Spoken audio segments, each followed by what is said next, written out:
দর্শক, the daily ক্যাম্পাসের আজকের আলোচনায় আপনাদের স্বাগত জানাচ্ছি। আজকে আমরা আলোচনা করব পে কমিশনের গুরুত্বপূর্ণ একটি বিষয় নিয়ে।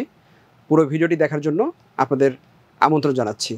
দর্শক, আজকে কিন্তু দুপুর থেকে সামাজিক যোগাযোগ মাধ্যম ফেসবুক সহ বিভিন্ন ফেসবুকের গ্রুপে একটি বিষয় ছড়িয়ে পড়েছে। সেটি হচ্ছে পে কমিশন একটি সুপারিশ জমা দিয়েছে। 15 পৃষ্ঠায় সেই সুপারিশপত্রটি আসলে সঠিক কিনা সে বিষয়ে বিস্তারিত আলোচনা করব। দর্শক, আপনারা নিশ্চয়ই জানেন যে দীর্ঘ দিন ধরে চাকরিজীবীদের যে বেতনের স্কেল সেটি কিন্তু বৃদ্ধি পায়নি। তো সেই পুরাতন স্কেল অনুযায়ী তাদের কিন্তু জীবনমানের কোনো উন্নয়ন হয়নি, বরঞ্চ দিন যত অতিবাহিত হচ্ছে ততই কিন্তু জীবনযাত্রার বা জীবন মানের যে ব্যয় সেটি কিন্তু অনেক বৃদ্ধি পেয়েছে। তো এই অবস্থায় এই অন্তর্বর্তী সরকার পে কমিশন গঠন করে এবং চাকরিজীবীদের বেতন বৃদ্ধির একটি উদ্যোগ নেয়। তো এর ফলে চাকরিজীবীদের মধ্যে একটি আনন্দের জোয়ার বয়ে গিয়েছিল। তবে অন্তর্বর্তী সরকার বর্তমানে যেটি বলছে যে আগামীতে যারা নির্বাচিত সরকার আসবে তারাই হচ্ছে পে কমিশনের যে সুপারিশ সেটি বাস্তবায়ন করবে। এটি নিয়ে সরকারি কর্মকর্তা কর্মচারীদের মধ্যে একটি ক্ষোভ আছে। তো এই ক্ষোভের মধ্যেই আজকে পে কমিশনের 15 পৃষ্ঠার একটি সুপারিশপত্র সামাজিক যোগাযোগ মাধ্যমে ছড়িয়ে পড়ে।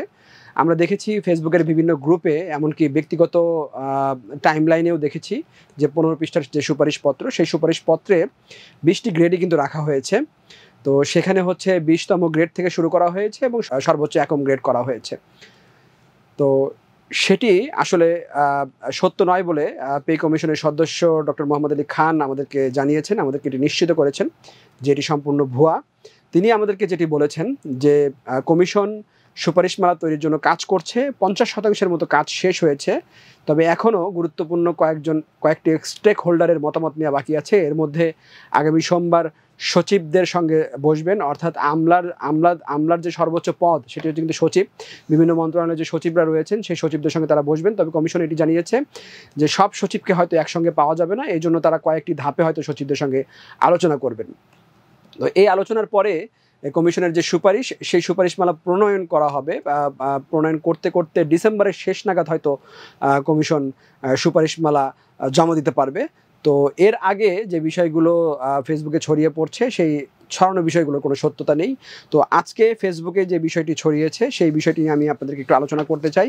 আজকে জাতীয় বেতনের স্কেল 2025 সংক্রান্ত যে প্রস্তাবনার ভুয়া তথ্যটি ছড়ানো হয়েছে সেখানে বলা হয়েছে যে প্রস্তাবিত যে এন্ট্রি পদের গ্রেড সেটি বলা হয়েছে 20, 18, 16, 14, 12, 10, 9 এবং 7। নবম গ্রেডের ক্ষেত্রে বলা হয়েছে ক্যাডার পদ ব্যতীত বিদ্যমান অন্যান্য নবম গ্রেডের এন্ট্রি হবে নবম গ্রেড। এছাড়া 7ম গ্রেড হবে ক্যাডার এন্ট্রি পদের গ্রেড। এটি হচ্ছে ক্যাডার সার্ভিস যারা রয়েছেন তাদের এন্ট্রি পদ হবে 7ম গ্রেড। এখন এখানে কিন্তু আমরা আরেকটি বিষয় দেখেছি যে সুপারিশ এখানে পদোন্নতির ক্ষেত্রে যে কথাগুলো বলা হয়েছে সেটি হচ্ছে বর্তমানে পদোন্নতির ক্ষেত্রে অভিন্ন ও সুনির্দিষ্ট নীতিমালা নেই। ফলে পদোন্নতির ক্ষেত্রে বিভিন্ন মন্ত্রণালয়, বিভাগ, দপ্তর, প্রতিষ্ঠান বিভিন্ন নীতিমালা অনুসরণ করে থাকে। এখানে পদোন্নতি সংক্রান্ত যে প্রস্তাবনা সেই প্রস্তাবনায় বলা হয়েছে সকল গ্রেডের কর্মচারীদের পদোন্নতির ক্ষেত্রে সমান ন্যায্য সুযোগ সৃষ্টির জন্য একটি অভিন্ন ও সুনির্দিষ্ট পদোন্নতি নীতিমালা প্রণয়ন করা যেতে পারে, যেখানে নিম্নোক্ত বিষয়গুলোতে অন্তর্ভুক্ত থাকবে। বিষয়গুলোর মধ্যে বলা হয়েছে যে পদে যোগদান হোক না কেন পদোন্নতির সংখ্যা হবে 4/5/6, অন্তত 4টি। এখন আমরা আরেকটি বিষয় আপনাদেরকে একটু আলোচনা করতে চাই, সেটি হচ্ছে চিকিৎসা ভাতার ক্ষেত্রে যেটি বলা হয়েছে সেটি হচ্ছে বর্তমান সকল কর্মচারীরা 65 বছরের কম বয়সী অবসরভোগীগণ মাসিক 1500 টাকা হারে এবং 65 বছর ও তদূর্ধ্ব বয়সী অবসরভোগীরা মাসিক 2500 টাকা হারে চিকিৎসা ভাতা পাচ্ছেন। নতুন যেটি ছড়িয়ে পড়েছে আজকে সেখানে সুপারিশে বলা হয়েছে বর্তমান চিকিৎসকের পরামর্শ ফ্রি, প্রয়োজনীয় ঔষধ ক্রয় সহ অন্যান্য বিষয় মিলিয়ে 65 বছরের কম বয়সী যারা অবসরে নিয়েছেন তাদের মাসিক 5000 টাকা এবং 65 বছর বা তার থেকে বেশি যারা রয়েছেন তাদের অন্ততপক্ষে 7500 টাকা চিকিৎসা ভাতার প্রস্তাব করা হয়েছে। এছাড়া প্রতিবন্ধী সন্তানদের ক্ষেত্রে সকল খরচ মাসিক প্রায় 10 থেকে 20,000 টাকা খরচ করতে হয়, এটি উল্লেখ করা হয়েছে। সেক্ষেত্রে তাদের মাসিক চিকিৎসা ভাতা 10,000 টাকা এবং 65 বছর ঊর্ধ্ব যারা রয়েছে তাদের ক্ষেত্রে 12,500 টাকা করার প্রস্তাব করা হয়েছে। এছাড়া প্রতিবন্ধী সন্তান থাকলে দুটি প্রতিবন্ধী সন্তান থাকলে সেক্ষেত্রে এটি 15,000 টাকা এবং 17,500 টাকা চিকিৎসা ভাতা করার প্রস্তাব করা হয়েছে। যাতায়াত ভাতার ক্ষেত্রে যেটি প্রস্তাব করা হয়েছে সেটি হচ্ছে বর্তমানে যারা চাকরিজীবী রয়েছেন তারা 300 টাকা হারে যাতায়াত ভাতা পাচ্ছেন, এটি বৃদ্ধি করে বিভাগীয় শহরে কর্মরত বেতন স্কেলের 10 নম্বর থেকে 20 নম্বর গ্রেডের কর্মচারীদের ক্ষেত্রে প্রচলিত যাতায়াত ভাতা মাসিক 300 টাকাকে বৃদ্ধি করে 1500 টাকা বৃদ্ধি করা, অর্থাৎ 20তম থেকে 10ম গ্রেড পর্যন্ত তারা 1500 টাকা প্রস্তাব, এই যে ছড়িয়ে পড়ার প্রস্তাবনাটি রয়েছে সেখানে 1500 টাকা করা হয়েছে।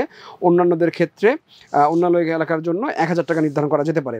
এখন আমরা আসি সবচেয়ে গুরুত্বপূর্ণ যে বিষয়টি হচ্ছে সেটি হচ্ছে প্রস্তাবিত বেতন কাঠামোর যে ধাপসমূহ।